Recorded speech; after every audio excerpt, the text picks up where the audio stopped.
டேய் சேட்டு எதுக்குடா கடையை சொல்கிறேன்? அப்பா எனக்கு ஒரு சாக்லேட் வாங்கி கொடுப்பா. சாக்லேட்டா?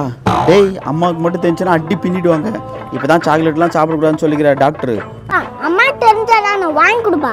வாங்கி தரேன், அங்கே போய் மூச்சு விடக்கூடாது சரியா? தேவையில்லாமல் அப்பா அடி வாங்கக்கூடாது. பார்க்கலாம்.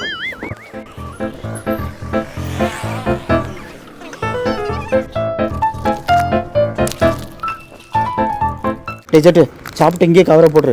அப்புறம் அம்மா தெரிஞ்சுன்னா தேவையில்லாமல் திட்டுவாங்க சரியா? சரிப்பா சரிப்பா.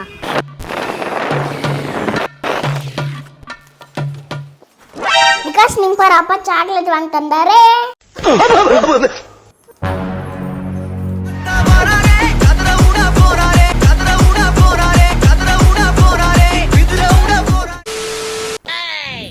டேய் சேட்டு வாடா ஹாஸ்பிட்டல் போயிட்டு வரலாம். நாத்துப்பா. டேய் சேட்டு வாடா, உன் குரட்டை தொல்லை நைட்டில் தாங்க முடியலடா.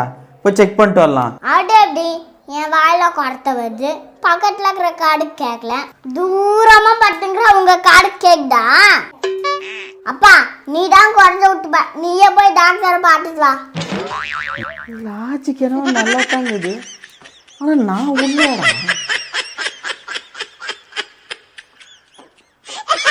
நீங்க கூட உஷாரா இருங்க, இல்லைனாக்கா உங்க மேல கூட பழிய போட்டுருவாங்க. என்ன ஆளுங்கடா சாமி. எங்க அப்பா 5 வேடும் அடி பண்ணி வேடும் அந்த தேவிக்கு மட்டும்தான். யான்னு தெரிஞ்சுக்கணும்னா வீடியோ பார்த்துட்டு வாங்க. Oh no!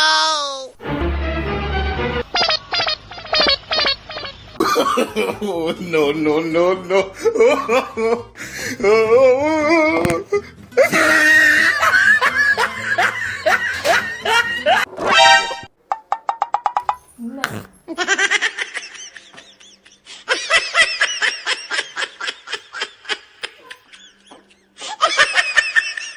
அந்த தேவி எங்க அம்மா தான். பைத்தியமாயவே ரொம்ப நேரம் நல்லா பேசிக்கிட்டாலே. பா நான்ப்பா பண்ற பிச்சைக்காரன் பார்த்துனுக்கிற சேட்டு. அது என்னப்பா எங்க பாட்டுங்கிற? போய் கண்ணாடில பாருப்பா. கண்ணா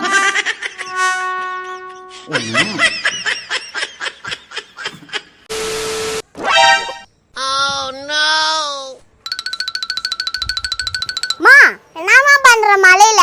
டேய் பூ எடுத்து நிக்கறேன்டா சேட்டு. Oh no. மா அங்க பாருமா பாம்பு, ஓடி வாமா. டேய் எங்கடா இருக்குது? அம்மா சும்மா சொன்னமா, அதுக்கு போய் அந்த வாட்ட ஓடி வர. ஐயோ சொல்றேன். இந்த மாதிரி யாராவது பிராங்க் பண்ணி அம்மா இந்த அடி வாங்குறீங்களா? கமெண்ட் பண்ணுங்க.